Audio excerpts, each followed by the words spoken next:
Ketiga jalur langit ini kamu tempuh, benar-benar kamu amalkan hingga kamu mendapatinya dalam kehidupan, niscaya kamu akan sampai di tujuan, bahagia hidup di dunia, mati dalam husnul khotimah. Di akhirat kamu akan diperkenankan masuk ke dalam surga tanpa hisab, tanpa adab, birahmatika ya arhamar rahimin. Assalamualaikum warahmatullahi wabarakatuh. Alhamdulillah, wassalatu wassalamu ala rasulillah Muhammad ibn Abdillah wa ala alihi wa sahbihi wa man wala. Subhanaka la ilma lana illa ma 'allamtana innaka antal alimul hakim. Rabbi syrah li sadri wa yassir li amri wahlul 'uqdatan min lisani yafqahu qawli, amma ba'du. Baik, sebelum kita mulai, kita akan baca niat belajar bersama-sama. Mudah-mudahan ilmunya nanti sekali lagi jadi ilmu yang manfaat buat kita sekalian. Bismillahirrahmanirrahim. Nawaitu ta'allum wa ta'lim wan naf'a wal intifa' wal mudzakarah wat tadhkir wal ifadah wal istifadah wal hidza 'ala tamassuk bi kitabillah wa sunnati rasulillah sallallahu alaihi wa alihi wasallam wa du'a ilal huda والدلالة على الخير ابتغاء مرضاته وقربه وثوابه وحسن الخاتمة مع اللطف والعافية وصلاح العاقبة برحمتك يا أرحم الراحمين. La hadratin Nabi Muhammad sallallahu alaihi wasallam wa alihi washabihi azwaji wa dzurriyyati wa ahli baiti wasallim wa jamil anbiya wal mursalin wal kulli ajma'in anna Allah yaghfir lahum wa yarhamuhum wa ya'li darajatihim fil jannah wa yanfa'una barakatihim wa asrarihim wa anwarihim wa ulumihim wa nafaatihim fid din wa dunya wal akhirah. Al-Fatihah, baca bersama-sama. A'udzu billahi minasyaitonir rajim. Bismillahirrahmanirrahim. Alhamdulillahi rabbil alamin. Arrahmanir rahim. Maliki yaumiddin. Iyyaka na'budu wa iyyaka nasta'in. Ihdinas siratal mustaqim. Siratal ladzina an'amta 'alaihim ghairil maghdubi 'alaihim waladdallin. Amin. Taqabbalallah minna wa minkum, taqabbal ya karim.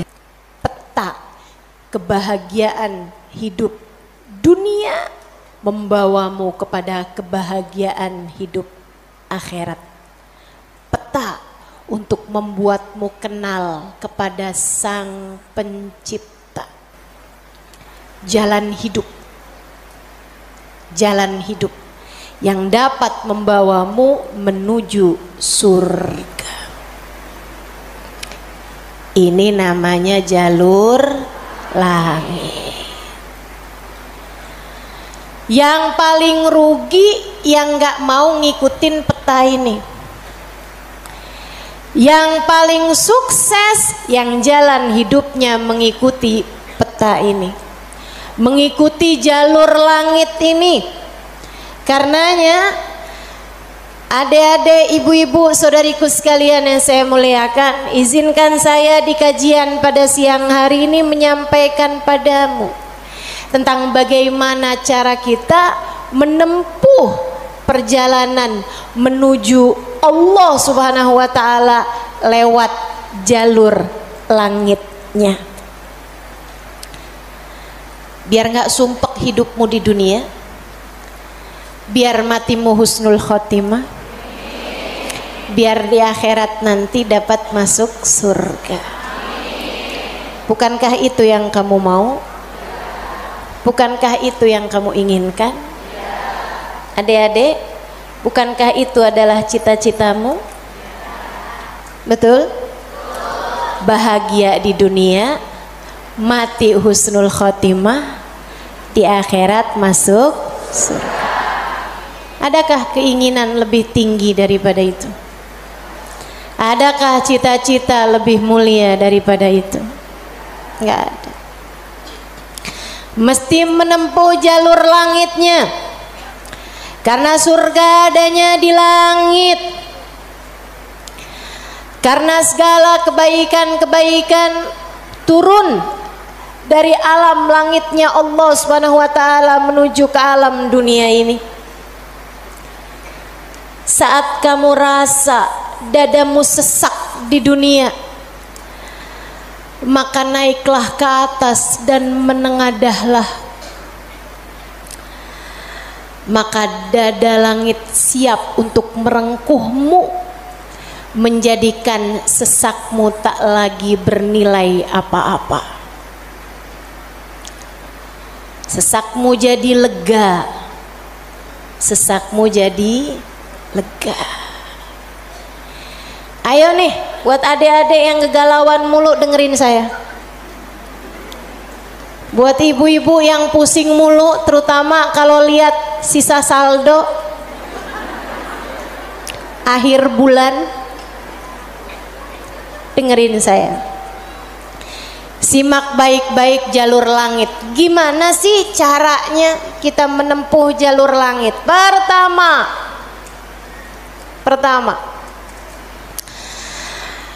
apa aja jalur langit yang bisa kita tempuh? Pertama, sholat. Itu adalah jalur langit yang jangan sampai pernah kamu tinggalkan. Sayyidina Muhammad Al-Bagir berkata kepada putranya Sayyidina Ja'far As-Sadiq, "Ya bunai, ittasil billah." Wahai anakku, senantiasalah terkoneksi dengan Allah, senantiasalah tempuh jalur langit menyampaikanmu kepada Allah Subhanahu wa taala. Seringlah terkoneksi sama Allah. Anaknya bertanya, "Kaifa attasil bih ya walidi?" Bagaimana caraku untuk selalu terkoneksi dengan Allah? Bagaimana caraku berkomunikasi sama Allah? Bagaimana caraku menempuh jalur langit? Ayahandanya berkata, kalau kamu ingin kamu berbicara dengan Allah, sholatlah. Kalau kamu ingin Allah berbicara kepadamu, bacalah Al-Quran. Jadi cara pertama tersambung sama Allah adalah sholat. Jangan tinggal sholat. Jangan tinggal sholat meski siapapun yang mengatakannya. Misalnya ada orang gelarnya apa kek, profesor, doktor, belakang namanya juga ada banyak. Ada banyak gelar-gelar SAG, sarjana alam gaib. Misalnya gitu. Tapi sebenarnya apa SAG itu ya? Sarjana agama. Oh, maafkan saya ya. Saudaraku sekalian yang saya muliakan, sepanjang apapun gelar yang dimiliki seseorang, kalau dia sampai mengatakan misalnya sholat, itu sudah tidak relevan lagi di zaman sekarang. Agama ini semakin maju. Karenanya makna sholat bukan seperti yang disampaikan para ulama. Misalnya dia ngomong begitu, sholat itu tujuannya mengingat Allah, aqimis sholata lidzikri. Kamu kalau udah bisa ingat Allah nggak pakai sholat, ya itu udah cukup sebagai sholat. Nah nih, hati-hati ucapan-ucapan yang tidak bertanggung jawab semacam ini. Sholat itu kewajiban dari Allah. Allah yang punya jalur langit, Allah yang tahu bagaimana cara tersambung dengan Allah Subhanahu wa taala. Dan dia yang telah menamakan sholat sebagai sholat dari kata-kata wasala yasilu silatan, yang artinya adalah hubungan, tersambung. Orang yang punya sholat, menjaga sholatnya, dia akan senantiasa tersambung dengan Allah.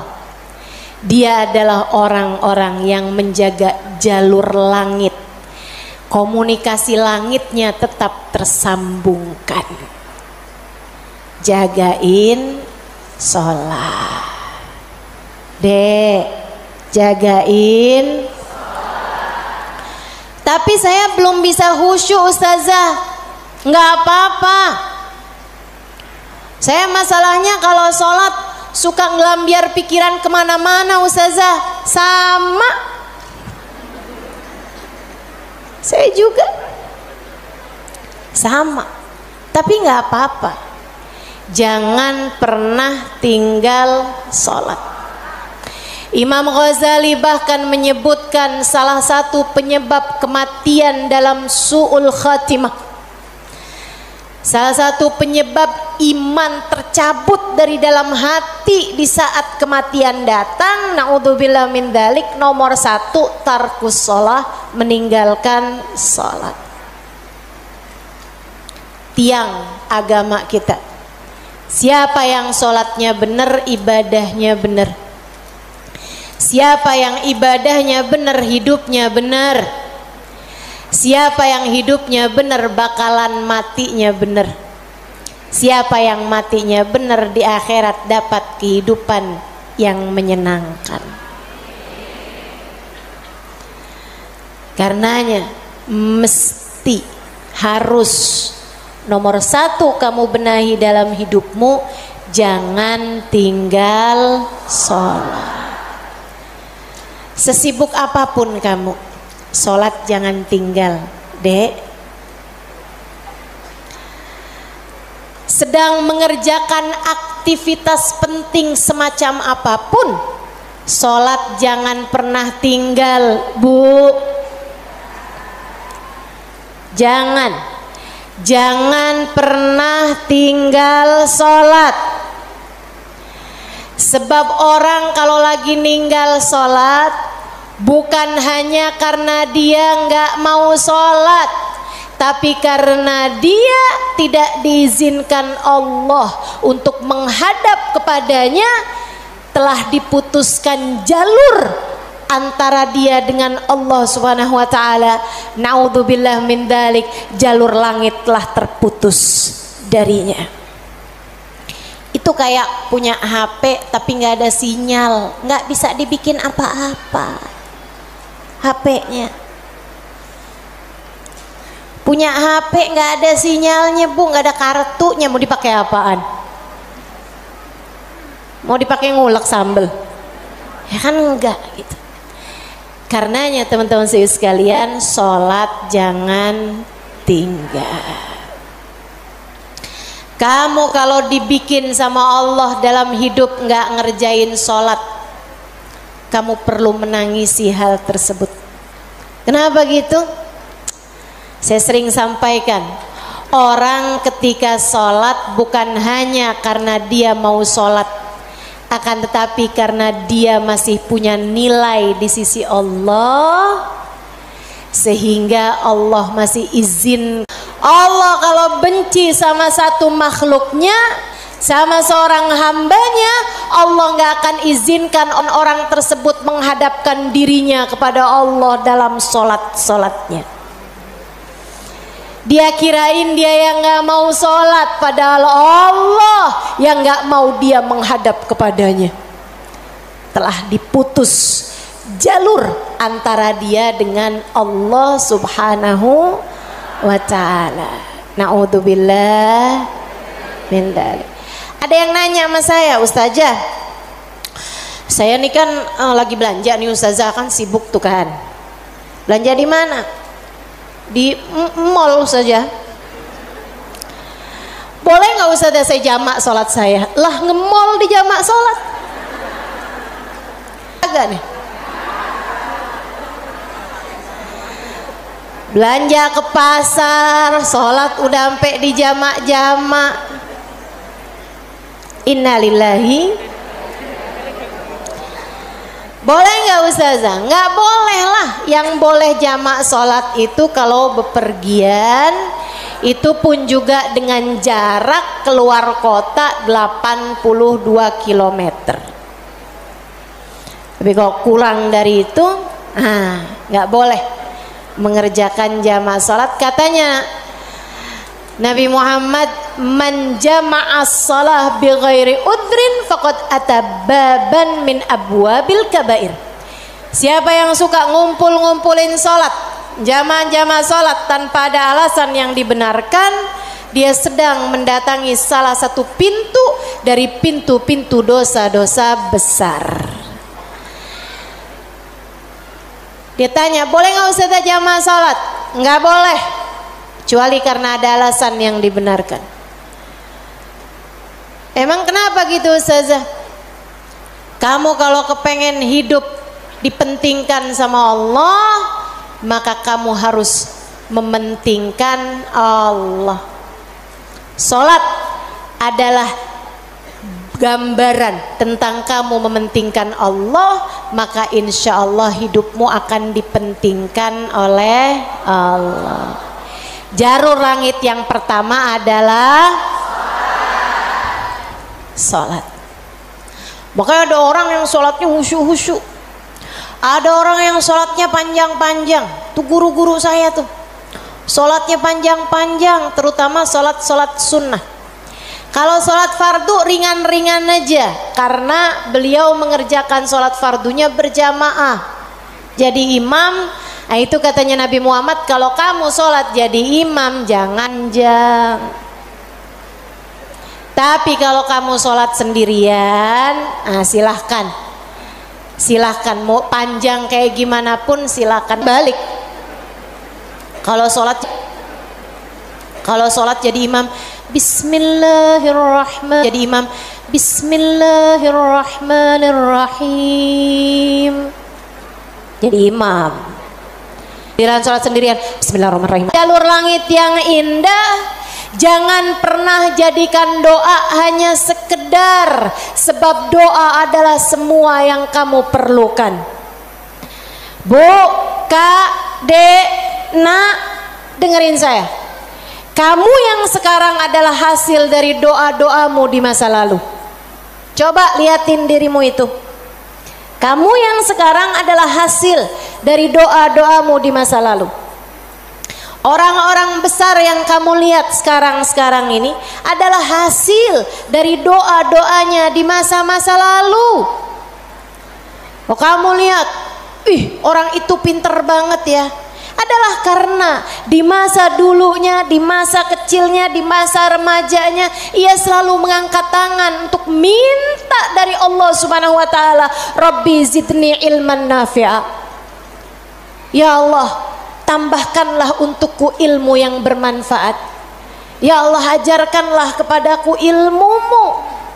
Ia selalu minta kepada Allah Subhanahu wa taala ilmu, sehingga Allah pun memberi kepadanya ilmu. Siapapun yang kamu kenal, orang-orang hebat-hebat yang ada di sekitarmu, itu adalah hasil dari doa-doanya di masa-masa lalu. Tinggal kamu lihat dirimu itu. Kamu pengen jadi kayak gimana? Tempuhlah jalur langit dengan perbanyaklah berdoa. Dan itu bukan hanya urusan dunia, urusan akhirat lebih jelas lagi. Sampai saya pernah dengar satu cerita, ada dua orang, ibadahnya di dunia sama, ibaratnya nilai rapotnya nih sama persis. Nilai rapotnya sama persis waktu hidup di dunia. Dua-duanya sama-sama soleh, dua-duanya. Akan tapi yang satu dimasukkan ke dalam surga, kan ke surga Firdausul A'la yang paling tinggi. dinaikkan di surga yang bawahnya, dia protes, ya Rob, dia nilainya sama loh sama saya. Kenapa kok dia dikasih surga yang paling atas sementara saya di surga yang bawahnya? Walaupun surga tuh biar kata di emperan enak, tapi ya masa kamu mau minta surga yang emperan? Saudara sekalian, hadir majelis aja di emperan gak enak, apalagi di surga. Dia tanya sama Allah, ya Allah, kenapa kami berdua nilainya sama tapi dia dinaikkan di surga Firdaus yang paling tinggi sementara saya? Itu sebabnya Nabi Muhammad mengatakan, idza sa'altumul jannah fas'alu al-firdausal a'la. Kalau kalian lagi minta surga, jangan tanggung-tanggung, mintalah surga Firdaus yang paling tinggi. Gitu. Doa deh, doa, jangan ditinggal. Doa, doa, perlu banget.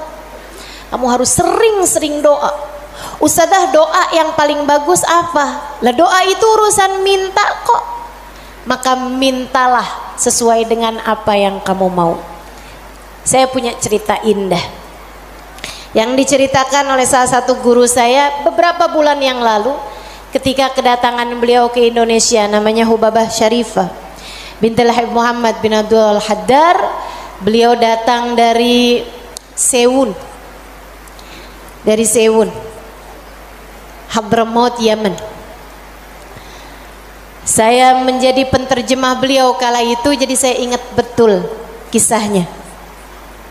Salah satu dari kisah yang beliau ceritakan, kata beliau, ada seorang ibu-ibu datang kepada ayahanda saya. Ayahandanya seorang ulama terkemuka, namanya Habib Muhammad bin Abdul Al-Haddar, guru dari guru saya, guru dari guru-guru saya, sekaligus ayah dari guru-guru saya. Ayahandanya Hubabah Syarifah, ayahandanya Hubabah Nur, ayahanda Hubabah Maryam.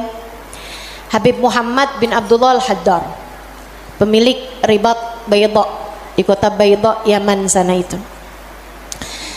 Sehingga sekalian, beliau seorang pendakwah, seorang yang mustajabud dakwah, yang doanya mustajab. Satu waktu ada seorang ibu datang dalam keadaan menangis terisak-isak kepada ayahandanya di saat Hubabah Syarifah sedang ada di sisi ayahandanya. Ibu tersebut bilang, Habib, tolong doakan anak saya, Bib. Anak saya bandel sekali, Bib. Saya susah banget. Ajakin dia sholat susah, ajakin dia kerjain kebaikan susah. Anaknya bandel, nggak mau denger apa kata saya. Tolong saya, Bib, doakan anak saya, apa yang harus saya lakukan? Beliau kemudian berkata, Bu, ibu kepengen anak ibu jadi anak yang soleh. Iya, Bib, pengen banget, banget, Bib. Ibu, doa seorang ibu untuk anaknya setara doa Nabi bagi umatnya. Maka doamu untuk anakmu lebih mustajab daripada doa siapapun untuk anakmu. Saya bisa bantu kamu buat doa, mintakan kepada Allah Subhanahu wa taala, akan tetapi doamu tentu lebih mustajab daripada doa saya untuk anakmu. Ibu dengerin, Bu. Jadi gimana saya, Bib? Ibu bangun di waktu malam, ibu tahajud beberapa rakaat, kemudian seperti kamu menangis di hadapan saya untuk minta anakmu didoakan oleh saya, menangis pulalah di hadapan Allah. Sampaikan kepada Allah apa yang kamu sampaikan kepadaku atau apa yang ingin agar saya sampaikan kepada Allah tentang anakmu, sampaikan pula itu kepada Allah Subhanahu wa taala.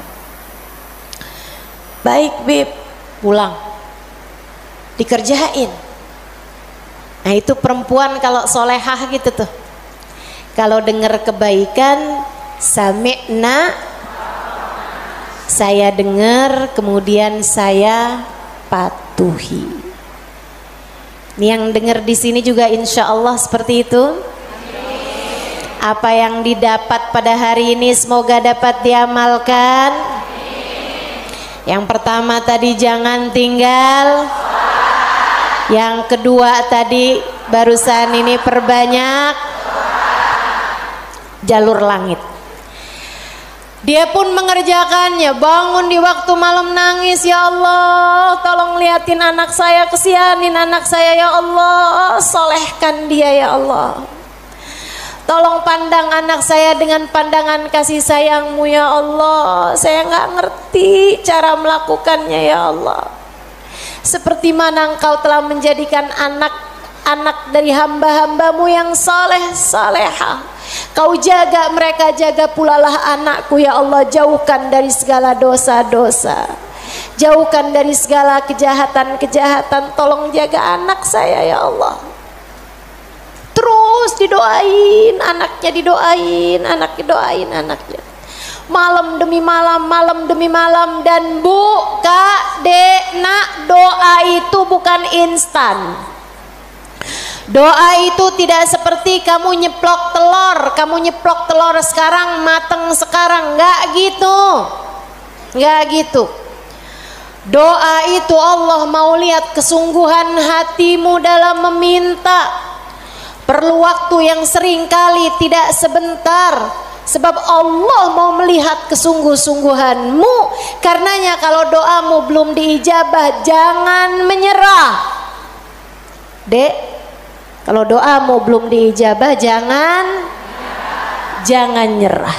Kamu masih sangat mungkin untuk diijabah doamu selagi kamu tidak berhenti berdoa. Ingat-ingat ucapan saya. Kamu masih sangat mungkin untuk diijabah doamu itu selagi kamu tidak berhenti berdoa. Doa terus. Kata Hubabah Syarifah, setahun, 2 tahun, 3 tahun, 4 tahun, 5 tahun, 6 tahun. Kemudian anak yang dulu pernah membuat ibunya menangis karena kenakalan anak tersebut, karena ketidaksolehan anak tersebut, sekarang telah menjadi seorang anak yang dapat membuat ibunya tersenyum bangga. Di usia-usia hampir 20-an tahun, anak tersebut menjadi anak paling soleh di kampungnya, hafal Al-Quran 30 juz dengan 7 bacaannya, qiraatus sab'ah. Anak yang jauh dari kenakalan-kenakalan remaja, anak yang dekat dengan para ulama, anak yang mengetahui banyak ilmu agama, anak yang menjadi sangat soleh, idaman semua para orang-orang tua. Jangan nyerah, jangan nyerah. Jika kehidupan membuatmu tersungkur, itu adalah waktumu untuk membenamkan dirimu dalam sujud-sujud panjang kepasrahan. Kemudian kamu langitkan doa hingga Allah mengijabah doa-doamu itu. Saya ulangi. Jika badai kehidupan membuatmu jatuh tersungkur, itu adalah saat yang tepat untukmu membenamkan wajahmu dalam sujud-sujud kepasrahan. Kemudian kamu langitkan doa-doamu, berbisik di bumi, namun suaramu didengar hingga ke arsy. Saat itulah Allah akan mengijabah doamu itu. Jangan pernah berhenti berdoa. Jangan remehkan doa. Jangan remehkan doa. Saya, Dek, pernah muda juga kayak kamu. Ya masa lahir langsung gede gini. Sewaktu saya remaja, masuk umur 12 tahun, 13 tahun, sebelum balik bahkan saya udah berada di pondok pesantren. Jadi saya itu nggak pernah ngalamin masa belum berjilbab sebelum balik. Maksudnya ketika balik tuh saya udah mulain berjilbab. Alhamdulillah, nikmat dari Allah Subhanahu wa taala. Adik-adik saudaraku sekalian, saat saya kecil, saya ada di pondok-pondok pesantren, saya mulai kenal ustadz-ustadz, ustadzah-ustadzah, ulama-ulama yang membuat saya jatuh cinta dengan ilmu agama. Alhamdulillah, Allah kasih rasa dalam diri saya keinginan untuk selalu belajar. Saya punya keingintahuan yang banyak terhadap urusan ilmu. Jadinya saya seneng banget belajar. Nah di waktu kecil itu tadi, umur 12-an tahun sebagai santri, kan selain dari belajar ada kewajiban lain tuh. Nyuci baju, apalagi kalau dapat piket, bersihin kamar mandi, nyapu kamar, ngepel kamar. Itu saya sangat tersiksa sekali, sebab saya ini adalah pemalas. Jadinya karena saya pemalas urusan bebersih dan saya mendadak rajin ketika urusannya belajar. Saya seneng belajar, saya seneng tahu, saya suka mikir. Saya tuh kalau lagi baca kitab gitu seneng banget. Saya kalau lagi belajar gitu seneng banget. Apalagi kalau ustadzanya yang nyampein ilmu dengan cara-cara yang sangat saya sukai gitu, ngasih tahu hal-hal yang nggak ada di dalam kitab gitu. Saya bisa melongo dengerin, seneng banget. Jadinya di masa-masa kecil itu kalau saya lagi dengerin kajian, kalau saya lagi baca kitab, saya suka doa, ya Allah, jangan pernah pisahkan saya dari ilmu. Ya Allah, jangan pernah jauhkan saya dari kitab-kitab pengetahuan yang mendekatkan saya padamu. Umur 12 tahun, 13 tahun, doa saya semacam itu. Ayo nih adik-adik yang umur 16 tahun, ya Allah kenapa kok saya nggak pernah ada yang nembak ya?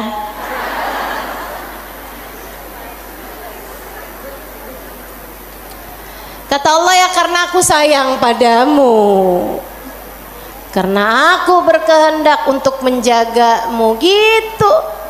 Ini malah dipertanyakan, saya kurang cakep apa ya? Kok nggak ada yang naksir sama saya gitu? Siapa kek, tukang kebun, satpam sekolah? Jangan ya dek, jangan. Kalau kakak kelas boleh ustazah, jangan juga. Jangan pacaran. Adik-adik saudaraku sekalian, sebaliknya ketika saya mulain, kalau saya lagi nyapu, saya lagi nyuci baju, apalagi kalau saya udah mulain harus nyikat kamar mandi, rasanya saya keberatan sekali. Saya sambilan nyikat kamar mandi sambil doa, ya Allah yang beginian saya nggak usah dikasih dong.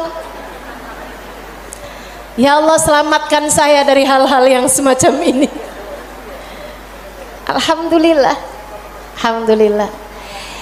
Saya habisnya itu juga mondok-mondok pesantren, tapi bisa dihitung dengan jari waktunya di mana saya harus nyuci baju, di mana saya harus ngepel, di mana harus nyapu gitu. Kayak alhamdulillah, saya punya banyak orang-orang yang mau mengerjakannya buat saya. Alhamdulillah. Allah bakal kasih. Kata Allah Subhanahu wa taala, "Ud'uni astajib lakum." Mintalah kepadaku, niscaya akan aku ijabah. Minta, doa, jangan berhenti berdoa. Ayo adik-adik, kamu punya panjang masa depan insyaallah. Umurmu mudah-mudahan masih tersisa panjang insyaallah. Jangan sesali dengan di masa tua kamu enggak dikasih hal-hal besar dalam kehidupan karena kamu tidak pernah memintanya kepada Allah. Minta, ya Allah, pandanglah aku dengan pandangan kasih sayang-Mu. Ya Allah, seperti mana Engkau menjaga hamba-hamba-Mu yang soleh-solehah, tolong jaga saya juga ya Allah. Dek, minta sama Allah. Saya serius berkata padamu, dengarkan saya. Saya menyampaikan nasihat sebagai orang tua kepadamu, Dek, kepadamu nak. Minta sama Allah, yang dekat sama Allah. Karena kalau kamu merasa, kok saya punya orang tua nggak terlalu sayang ya sama saya, kamu tahu nggak kenapa dalam hidup kamu seringkali merasa bahwa orang tuamu nggak cukup sayang sama kamu, guru-gurumu sepertinya nggak sayang sama kamu. Saya kasih tahu, saat Allah membuat hatimu patah dari berharap kepada manusia, itu adalah cara Allah untuk mengenalkan kasih sayangnya yang tak terbatas padamu. Dekatilah Allah. Orang lain mungkin merasa bosan denganmu, tapi Allah tidak. Allah tidak. Allah tidak akan bosan denganmu kecuali jika kamu yang bosan dengannya.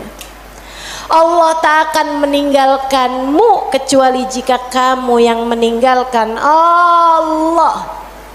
Maka atas nama cinta saya sampaikan padamu, Dek, dengerin saya. Bu, dengerin saya. Atas nama cinta saya sampaikan padamu, jangan pernah tinggal Allah. Yang dekat sama Allah, mintalah terus kepada Allah. Mintalah terus kepada Allah. Minta pandangan kasih sayangnya tertuju padamu. Minta Rahman Rahimnya, rahmatnya Allah kasih kepadamu. Minta agar dalam keadaan apapun Allah tak pernah berhenti menyayangimu. Mintalah, mintalah permintaan yang tak akan pernah kamu sesali. Nggak usah minta, ya Allah, jangan biarkan orang tua saya meninggalkan saya. Nggak usah. Kamu Bu, jangan minta, ya Allah, jangan biarkan hati suami saya berpaling dari saya. Kamu mau minta juga terserah. Tapi yang saya sampaikan padamu adalah bahwa hal yang semacam itu bisa kamu syukuri, bisa pula kamu sesali. Akan tetapi kalau kamu tidak ditinggalkan oleh Allah, sampai kapanpun tidak akan pernah kamu sesali, insya Allah. Jadi jalur langit yang harus kamu tempuh, yang pertama adalah, yang kedua adalah, yang ketiga adalah cinta kepada baginda Nabi besar Muhammad. dan semua orang-orang yang menyampaikanmu kepada jalur langit. Jangan putus hubungan dengan orang-orang soleh, dengan para ulama Allah Subhanahu wa ta'ala. Saya akan sampaikan 5 menit lagi, kemudian kita akan segera akhiri majelis ini. Saudaraku sekalian yang saya muliakan, yang pertama jangan tinggal sholat, yang kedua jangan tinggal doa. Jalur langit yang ketiga yang harus saya sampaikan padamu adalah milikilah guru yang dapat menyampaikanmu kepada Allah. Milikilah jalur langit yang dapat menyampaikanmu kepada Allah. Cintai orang-orang soleh di atasmu hingga mereka menyampaikanmu kepada Nabi Muhammad. Kemudian Nabi Muhammad menyampaikanmu kepada Allah. Beliaulah tali Allah Subhanahu wa ta'ala.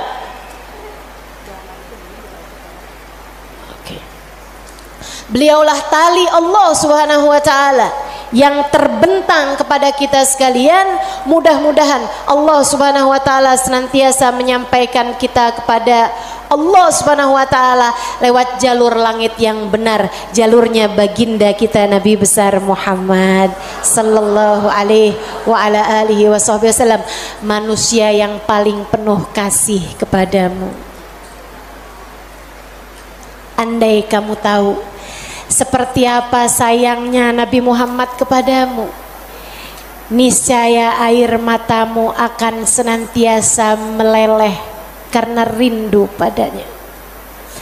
Andai kamu tahu seperti apa cintanya Nabi Muhammad kepadamu sebagai umatnya, niscaya kamu akan menyibukkan dirimu bersolawat kepadanya, dan itu adalah merupakan salah satu dari tangga-tangga yang mendekatkanmu padanya. Andai kamu tahu seperti apa cintanya Nabi Muhammad dan pengorbanannya kepadamu, niscaya kamu tak akan berharap cinta manusia selain daripada cinta Nabi Muhammad sallallahu alaihi wasallam. Maka 3 jalur langit ini kalau kamu tempuh, kamu tidak akan pernah tersesat jalan. Kamu akan sampai di tujuan. Peta kehidupannya menjadi terbaca dan kamu akan melangkah tanpa keraguan. Jika 3 jalur langit ini kamu tempuh, dari sholat tidak ada yang kamu tinggal, dan kamu tambahi dengan ibadah-ibadah sholat sunnah pula, terutamanya di keheningan malam, di sepertiga malam yang terakhir. Juga doa, dalam keadaan apapun kamu memperbanyak berdoa. Saat kamu bersama dengan orang-orang saleh, saat kamu duduk di majelis-majelis ilmu adalah saat yang begitu indah untuk kamu berdoa meminta kepada Allah Subhanahu wa taala jalla jalaluhu wa ta'ala azamatu. Kamu jadikan doa tidak hanya sekedar, melainkan semua yang kamu perlukan.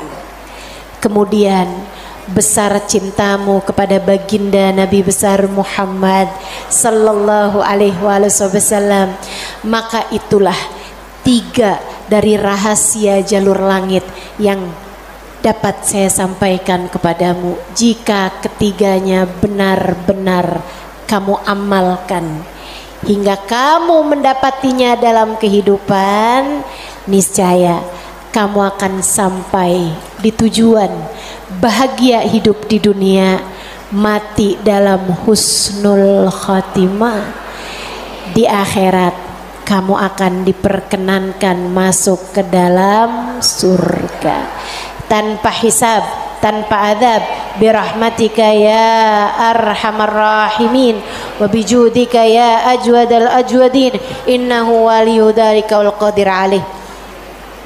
Kita akan baca doa nih ya. Baru saja saya diberitahu oleh panitia bahwa doa maulidnya belum dibaca. Kita akan baca doa maulidnya sambil kita memohon kepada Allah. Semoga Allah Subhanahu wa taala mendekatkan kita dengannya insyaallah, dan mendekatkan kita dengan baginda kita Nabi besar Muhammad sallallahu alaihi wasallam. Allahumma salli wa sallim wa barik alaihi wa ala alihi sallallahu alaihi. Alhamdulillahi Rabbil Alamin. Allahumma salli wa sallim ala Sayyidina Muhammadin wa ala alihi wa sahbihi ajma'in. Amin. Wa laqad ashartu lin'ati man awsafuhu tuhyil quluba tuhayyijul asjana. Amin. Wallahu qad adna alayhi fama yusawil qawlu minna wa yakunu thanana. Amin. Lakinna hubban bisarairi qad alimati safwati rabbina wa ahadana. Amin. وإذ امتزجنا بالمودة ها هنا نرفع أيدي فقرنا ورجانا بالواحد الأحد العلي إلهنا متوسلين بمن إليه دعانا مختاره وحبيبه وصفيه زين الوجود به الإله حبانا يا ربنا يا ربنا يا ربنا بالمصطفى اقبلنا أجب دعوانا أنت لنا يا دخرنا في هذه الدنيا وفي أخرانا أصلح لنا الأحوال واغفر ذنبنا ولا تؤاخذ ربي إن أخطأنا واسلك بنا في نهج طه المصطفى ثبت على قدم الحبيب خطانا أرنا بفضل منك طلعة أحمد في بهجة عين الرضا ترعانا واربط به في كل حال حبلنا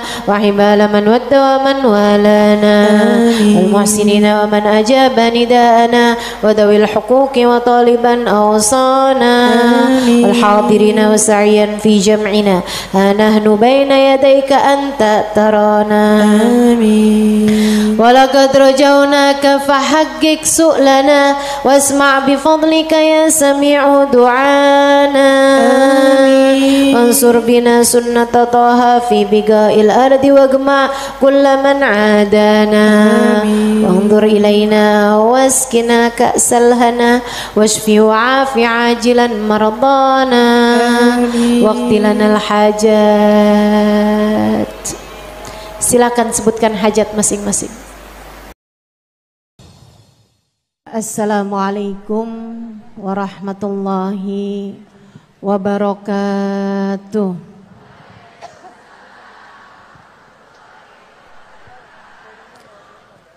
Alhamdulillah wassalatu wassalamu ala Rasulillah Muhammad ibn Abdillah wa ala alihi wa sahbihi wa man wala. Subhanaka la ilma lana illa ma 'allamtana innaka antal alimul hakim. Rabbi shrah li sadri wa yassir li amri wahlul 'uqdatan min lisani yafqahu qawli, amma ba'du. Alhamdulillah, Allah sampaikan juga saya ke tempat ini, masjidnya Allah Subhanahu wa taala, bait min buyutillah, rumahnya Allah. Mudah-mudahan kita udah disampaikan di rumah Allah di dunia. Allah sampaikan pula ke Baitullahil Haram di Mekkah, dan Allah sampaikan pula di tempat keridhaannya surga Allah di akhirat nanti insyaallah. Amin ya rabbal alamin. Rabbi la tukhzini yawma yub'atsun yawma la yanfa' mal wala banun illa man atallaha biqalbin salim. Kata Nabi Ibrahim yang Allah tuliskan dalam Al-Quran, ya Allah, jangan kecewakan aku, jangan buat aku susah pada hari di mana engkau membangkitkan hamba-hambamu. Nanti di akhirat saat manusia dibangkitkan, ya Allah, jangan buat saya susah, jangan buat saya kecewa. Yauma la yanfa' mal wala banun. Hari yang itu loh ya Allah. Hari yang tidak bermanfaat orang bawa harta. Hari yang tidak bermanfaat orang bawa anak. Yang bermanfaat hanyalah orang yang datang pada Allah biqalbin salim, dengan membawa hati yang selamat. Karenanya siapapun di antaramu yang akan menuju ke akhirat, semua dari kita menuju ke akhirat. Siapapun di antaramu yang kepengen di hari akhiratnya nanti menjadi orang yang tidak susah, menjadi orang yang tidak sedih, menjadi orang yang tidak kecewa, menjadi orang yang tidak ketakutan, menjadi orang yang berhasil. Siapa di antaramu yang kepengen di hari akhiratnya nanti berbahagia, bersukacita? Siapa yang kepengen di hari akhiratnya nanti bergembira? Pastikan saat-saat ini, saat hidupmu di dunia ini, pastikan kamu sedang menuju kepada keselamatan hati. Hatimu selamatkan. Hatimu selamatkan, teman-teman. Hatimu selamatkan.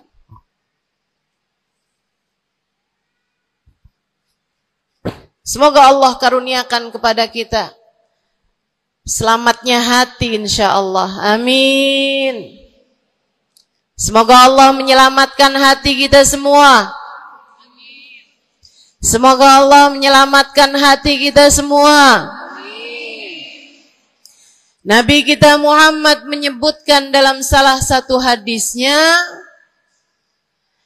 ala inna fil jasadi mudghah, idza salahat salahal jasad kulluh, wa idza fasadat fasadal jasad kulluh, ala wahiyal qalbu.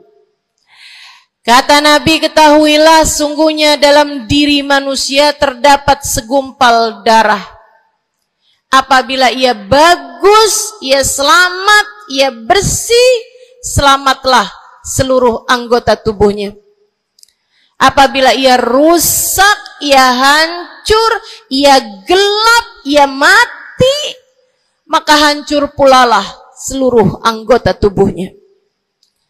Ala wahiyal qalbu, ketahuilah segumpal darah tersebut bernama hati. Maka ka de na ne, banyak nenek-nenek di sini. Saya sampaikan padamu pesan dari hati saya yang terdalam. Berhati-hatilah dengan hati. Yang hati-hati sama hati, apa yang ada di dalamnya? Coba silahkan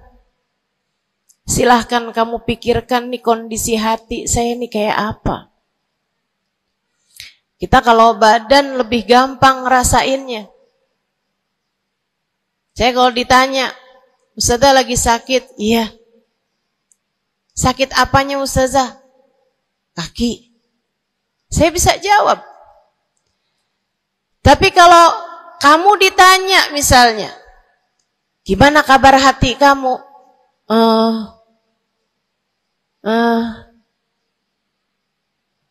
Gimana kabar hatimu? Sehatkah? Sakitkah? Atau bahkan sakaratul maut? Hatimu bercahayakah? Gelapkah? Atau bahkan mati? Bagaimana kabar hatimu, teman-teman? Bagaimana kabar hatimu? Innallaha la yanzur, kata Nabi Muhammad dalam hadis yang lain. Innallaha la yanzur ila suwarikum wala ila absyarikum, walakin yanzur ila qulubikum. Sungguhnya Allah tidak melihat kepada badan kalian. Allah tidak melihat kepada warna kulit kalian. Allah nggak peduli hidung kamu mancung ataukah pesek. Allah nggak peduli kulit wajahmu mulus ataukah berjerawat. Allah nggak peduli kamu tinggi ataukah pendek. Allah nggak peduli warna kulitmu semacam apa. Yang Allah Subhanahu wa taala lihat, yang Allah Subhanahu wa taala perhatikan adalah hatimu. Adakah ia mulus? Adakah ia penuh dengan penyakit-penyakit? Yang Allah pandang darimu adalah hatimu. Nih, sekarang saat kamu duduk sama rata di tempat ini, teman-teman.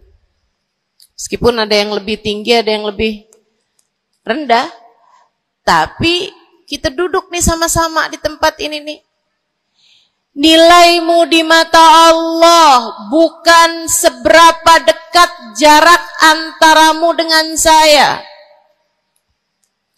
Nilaimu di mata Allah bahkan bukan bergantung dari jam berapa kamu datang. Ketika kamu sama rata duduk di tempat ini, yang Allah pandang darimu adalah hatimu. Sedang berada di manakah saat ini? Yang duduk di tempat ini sembari mikirin ntar pulang enaknya makan apa ya?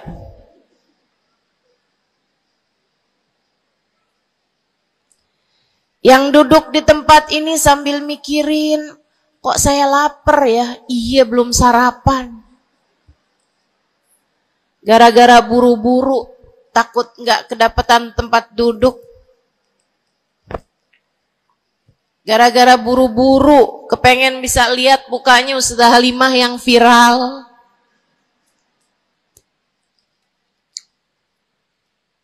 Hatimu. Allah melihat darimu, nilaimu di hadapan Allah. Nilaimu di hadapan Allah saat ini bukan bergantung dari seberapa awal kamu datang, bukan bergantung pada hal-hal yang lainnya, akan tetapi yang Allah lihat darimu adalah hatimu. Adakah Allah di dalamnya? Adakah Allah di dalamnya?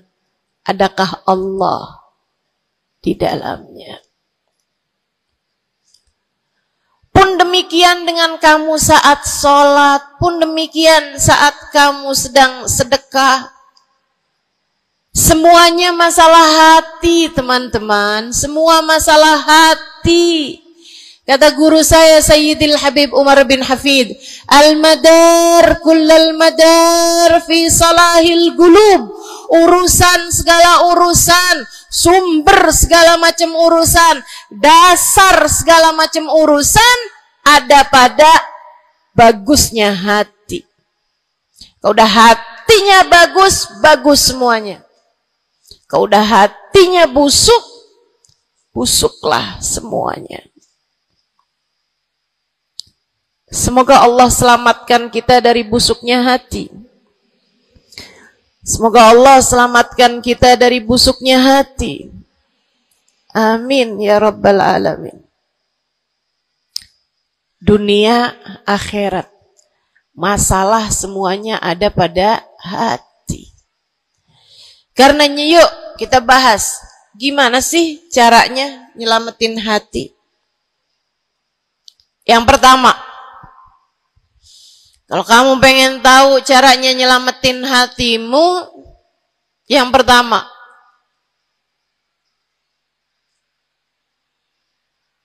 bersihkan sampah-sampahnya.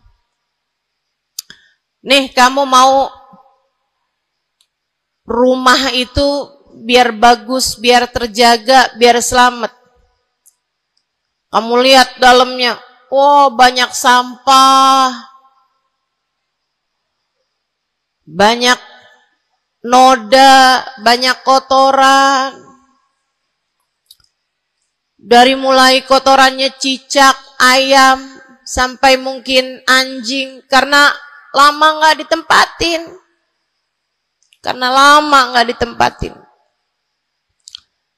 Ada banyak di antara kita yang kondisi hatinya semacam itu. Sampah begitu banyak dalam hatinya. Ada banyak di antara kita umat Islam yang kondisi hatinya semacam itu. Begitu banyak sampah di dalam hatinya tersebut. Semoga Allah selamatkan semuanya. Amin. Maka hal pertama, kalau kamu kepengen punya hati yang selamat, yang nomor satu adalah bersihkan hatimu dari semua sampahnya, keluarin. Apa sampahnya hati? Dosa-dosa yang telah kamu lakukan. Idza aznabal abd nakat fi qalbihi nuqtah sauda. Kata baginda kita Nabi besar Muhammad, idza aznabal abd, ketika seorang hamba mengerjakan dosa, tertorehlah di dalam hatinya satu titik hitam. Sampahnya hati. Kamu tiap kali bikin dosa, dosa apa aja? Bukan hanya dosa besar, zina, bukan hanya dosa besar, minum minuman keras atau narkoba, bukan hanya dosa besar, judi atau riba. Bukan hanya dosa-dosa besar. Kalau itu titik hitam yang sangat besar tertoreh di dalam hatimu itu. Bahkan dosa-dosa kecil, sekedar marah-marah sama suami, atau ngambil uang suami. Gimana? Pernah? Rezeki istri solehah ustazah. Lagi mau nyuci, kelihatan, alhamdulillah. Emang haram ya ustazah? Ya haram, bukan punya kamu. Kan katanya ada hak istri dalam harta suami. Iya betul kalau dia kasih. Kalau dia kasih, kalau nggak kasih, nggak halal juga. Bahkan dosa-dosa kecil, seperti melihat tetangga, terus kamu bilang, ya ampun, cakep banget ya. Nyesel saya nggak kawin sama dia.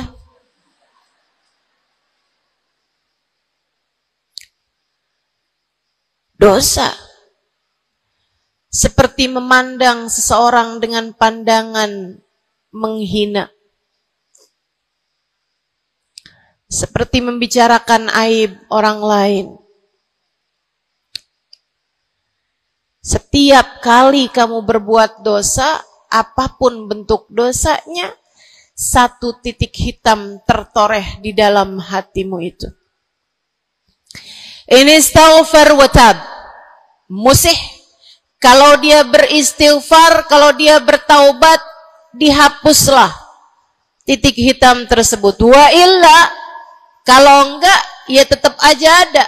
Kamu bikin dosa lagi, bikin dosa lagi, bikin dosa lagi, bikin dosa lagi. Enggak pernah istighfar, enggak pernah memperbaiki diri.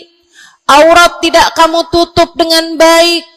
Sehingga akhirnya setiap kali kamu keluar dilihat oleh laki-laki yang bukan mahrammu. Satu titik hitam, satu titik hitam, satu titik hitam. Sampai terkadang hati seseorang dipenuhi dengan titik-titik hitam. Hatinya menjadi legam. Hatinya menjadi penuh dengan titik-titik hitam. Semakin bertambah lagi, semakin bertambah lagi, jadilah karat. Jadilah karat. Kalau udah jadi karat, na'udzubillah. Ini yang Allah sebutkan di dalam Al-Quran. Kata Allah, kalla, a'udzubillahi minasyaitonirrajim, kalla, bal rana ala qulubihim bima kanu yaksibun, kalla, innahum an rabbihim yawma idin lamahjubun. Kalla, kata Allah. Balran, ada ran, ada karat di dalam hati mereka, tersebab dosa yang menumpuk tanpa pernah dimohonkan ampunan. Kalla, innahum an rabbihim yawma idin lamahjubun. Orang kalau hidup bawa karat hasilnya apa? Orang kalau hidup bawa karatnya hati hasilnya apa ya Allah? Kalla innahum an rabbihim yawma idin lamahjubun. Orang yang hatinya punya karat, pada hari tersebut ia akan terhalang dari Allah Tuhannya.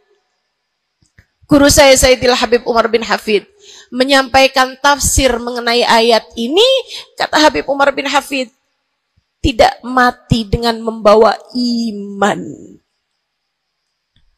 Orang yang hatinya penuh dengan karat, apabila datang ajal menjemput, iman tercerabut dari dalam hatinya, hingga ia pun mati, keluar dari atas muka bumi ini dengan tanpa membawa iman Islam. Dia keluar dari atas muka bumi ini bukan sebagai hamba Allah, bukan sebagai umat Nabi besar Muhammad sallallahu alaihi wa ala alihi wasallam. Dia meninggal dunia dalam keadaan su'ul khatimah. Na'udzubillah min dzalik. Jangan biarkan karat memenuhi hatimu. Jangan biarkan hatimu dosa-dosa yang telah kamu lakukan menjadi berkarat dalam hatimu itu. Saya kesian sama kamu. Enggak apa-apa. Hidup terus-terusan ngontrak, enggak apa-apa. Hidup enggak pernah punya kendaraan sendiri, enggak apa-apa. Enggak pernah punya HP yang canggih, enggak apa-apa. Saya hidup di atas muka bumi ini, enggak pernah ada yang datang melamar saya. Jadinya sampai di usia di atas 30-an tahun, saya masih menjomblo, Ustazah. Enggak apa-apa. Ustazah, saya udah menikah 10 tahun, belum ada anak juga, Ustazah. Enggak apa-apa. Ustazah, suami saya kawin lagi, Ustazah. Enggak apa-apa.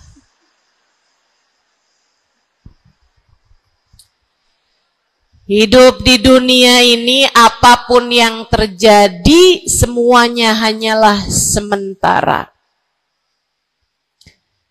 Kamu hanya perlu memastikan agar tatkala datang ajal menjemput, kamu punya modal. Dan modal utamanya yang nomor 1 adalah hati yang bersih. Hati yang selamat. Kamu bawa pulang menghadap Allah Subhanahu wa ta'ala bigalbin salim. Kamu bawa hati yang selamat. Insya Allah. Mati nggak bawa suami nggak apa-apa. Mati nggak bawa anak nggak apa-apa. Nggak bakalan jadi pertanyaan malaikat raqib atid. Tapi mati harus dengan membawa hati yang selamat. Mudah-mudahan Allah karuniakan. Mudah-mudahan Allah karuniakan. Saudaraku sekalian yang saya muliakan, maka bersihkan sampah-sampah dalam hatimu itu. Caranya gimana nih, Ustazah? Dosa-dosa saya emang udah banyak banget. Saya di masa muda, di masa remaja, bahkan sampai udah tua juga nih, bergelimangan dengan dosa demi dosa. Banyak dosa saya, Ustazah. Saya zaman muda berada dalam masa jahiliyah. Dosa, segala dosa saya kerjakan. Apa yang harus saya lakukan? Bersihkan karat-karat dalam hatimu itu dengan taubat. Minta ampun sama Allah. Minta ampun sama Allah. Kamu perlu nangis sama Allah. Kamu perlu sungguh-sungguh minta ampunan sama Allah. Dosa segede gunung, kalau Allah mau melemparkannya ke dalam lautan ampunan, inna kaba'irad dunubi ful ghufrani kalamami. Katanya sahibul burda, sesungguhnya dosa-dosa besar dalam lautan ampunan, ia hanyalah seperti buih di dalam lautan. Gak ada artinya apa-apa kalau Allah mau ampuni. Dosa sebesar apapun, kalau Allah mau ampuni gak ada artinya. Tapi dosa sekecil apapun, kalau Allah mau perhitungkan, kamu gak akan selamat. Saya sampaikan padamu atas nama cinta. Dosa sekecil apapun yang kamu lakukan, jika ia tidak berjumpa dengan ampunan Allah, kamu bisa tidak selamat. Iblis nyembah Allah 70.000 tahun lamanya. Sujud di atas bumi, dia sujud, bumi dihancurkan, Allah naikin dia ke langit. Di atas langit dia sujud, ganti-ganti posisi sujudnya. Karenanya Imam Ghazali dalam kitabnya Minhajul Abidin mengatakan, ma min buk'ah minal ard was sama, tidak ada satu jengkal tanah, baik di bumi ataupun di langit, illa waqad sajad iblis fihi sajdah. Iblis udah pernah sujud di sana, di semua tempat di bumi maupun di langit. Paling banyak ibadahnya ternyata bukan seorang wali. Paling banyak ibadahnya ternyata bukan seorang nabi. Kalau hitung-hitungan panjang-panjangan ibadah, ibadahnya iblis lebih panjang daripada siapapun dari makhluknya Allah Subhanahu wa ta'ala yang pernah tinggal di bumi ini. Akan tetapi dia nggak nurut. Iblis ibadah 70.000 tahun, nggak nurut sekali doang, sekali aja. Wa idh qulna lil malaikati isjudu li Adam fasajadu illa iblis. Ketika kami memerintahkan seluruh makhluk yang ada di langit, seluruh malaikat kami perintahkan, wahai malaikat-malaikatku, sujudlah kalian kepada Adam. Fasajadu, Mereka semuanya sujud. Illa iblis. Kecuali iblis doang. Tantang, petenteng gak mau sujud. Allah tanya, ma manaka antas judali adama id amartuk. Iblis, apa yang bikin kamu gak mau sujud kepada Adam? Padahal aku yang telah memerintahkanmu. Bukankah kamu selama ini sujud di bumi, di langit untuk menyembahku? Sekarang aku perintahkan padamu untuk sujud. Kenapa kamu gak mau sujud padanya? Iblis gak bilang, ya Allah, kan perintahnya tadi malaikat. Saya kan bukan malaikat ya Allah. Gak gitu. Gak gitu. Saudariku sekalian yang saya muliakan, bahkan iblis gak bilang, males ya Allah saya sujud, lagi bisulan, misal. Enggak gitu juga. Makanya orang yang meninggalkan taat karena malas, karena bodoh misalnya, itu lebih dimaklumi teman-teman daripada yang kayak iblis ini nih. Ketika ditanya apa yang membuatmu gak mau sujud, wahai iblis, kepada Adam, iblis dengan pongahnya, dengan sombongnya mengatakan, ana khairun minhu, saya lebih baik daripada Adam. Khalaqtani min nar wa khalaqtahu min tin. Saya berasal dari api, sementara Adam berasal dari tanah. Tanah diinjak-injak ya Allah, sementara api begitu hebatnya. Fahbit minha fa innaka rajim. Kata Allah, kita yang taat sama dosa sama-sama baik.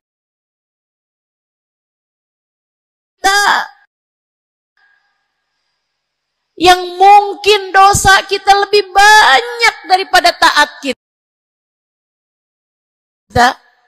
Kayak katanya Habib Ali Habsyi, kadang ada orang Islam, malaikat rokib yang nyatet pahala nganggur berbulan-bulan. Sementara malaikat atid yang nyatetin dosa sibuk bener. Gimana dengan kita? Iblis hanya satu saja melanggar aturan Allah.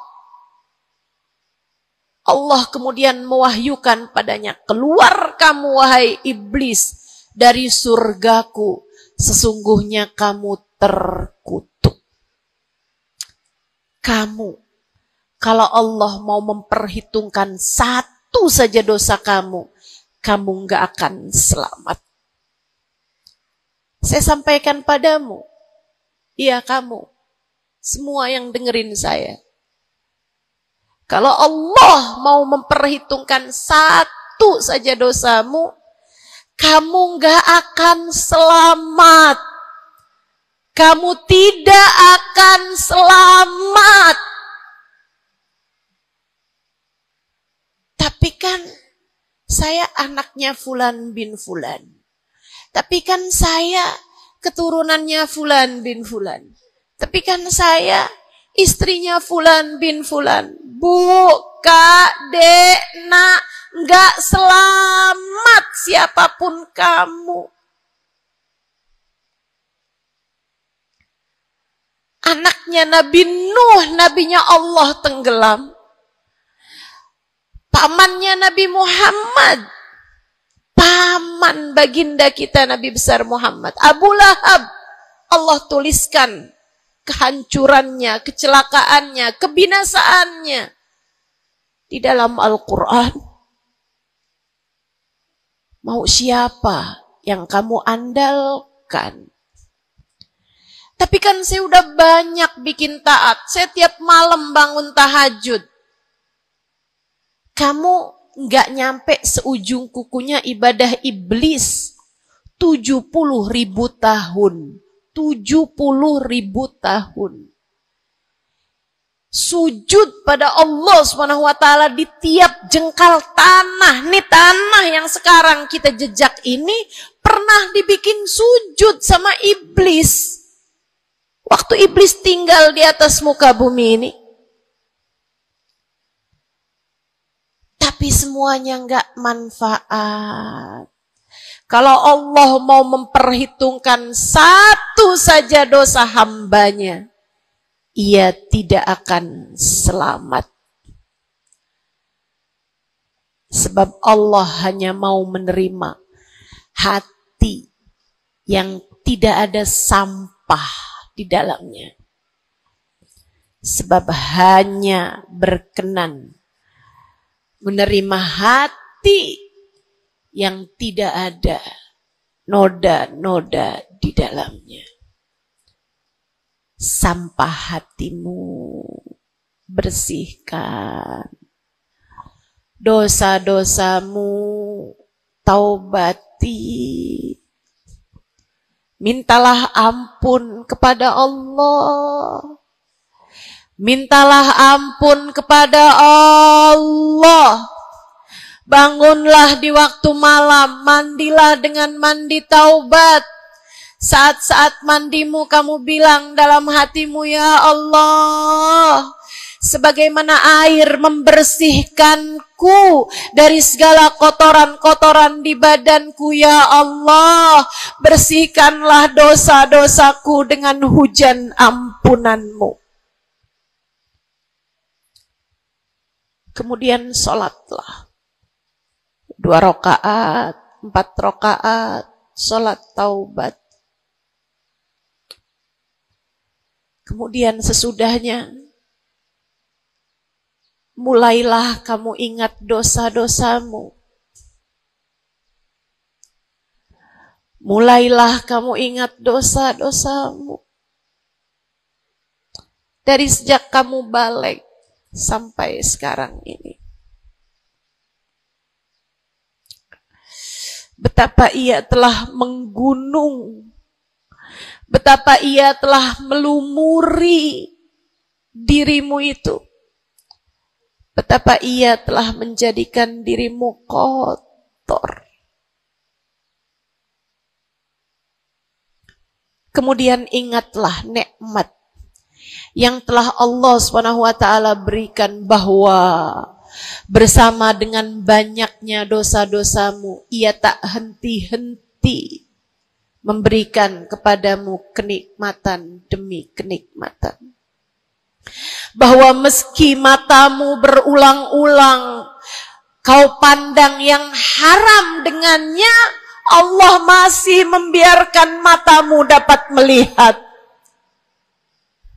Betapa meskipun telingamu berulang-ulang kamu pakai untuk mendengarkan aib-aib orang, nyatanya sampai sekarang telingamu masih dapat mendengar.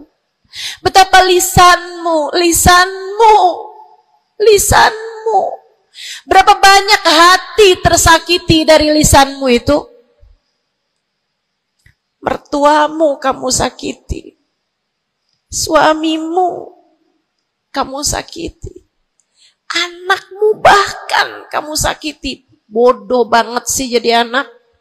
Astagfirullah, astagfirullah. Kamu kok bandel banget sih, mama nyesel punya anak kayak kamu. Astagfirullah.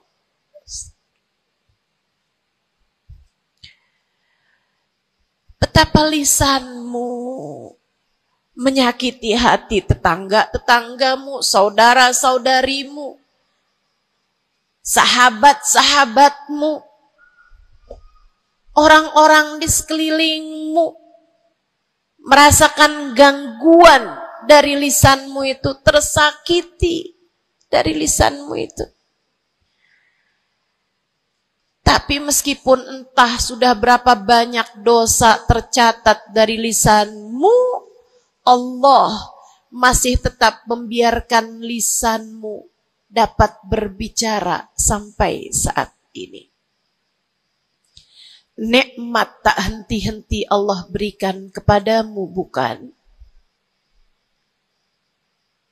Betapa durhakanya diri kita. Namun betapa penuh rahmatnya Allah kepada kita. Betapa berlumurannya kita dengan dosa-dosa.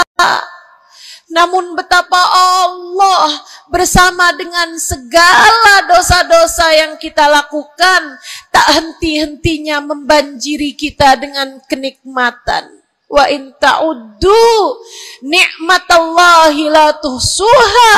Kalau kamu mau hitung nikmatnya Allah, kamu tak akan pernah mampu menghitungnya. Sesudah kamu ingat-ingat dosamu, kamu ingat nikmat Allah kepadamu, kamu ucapkan seperti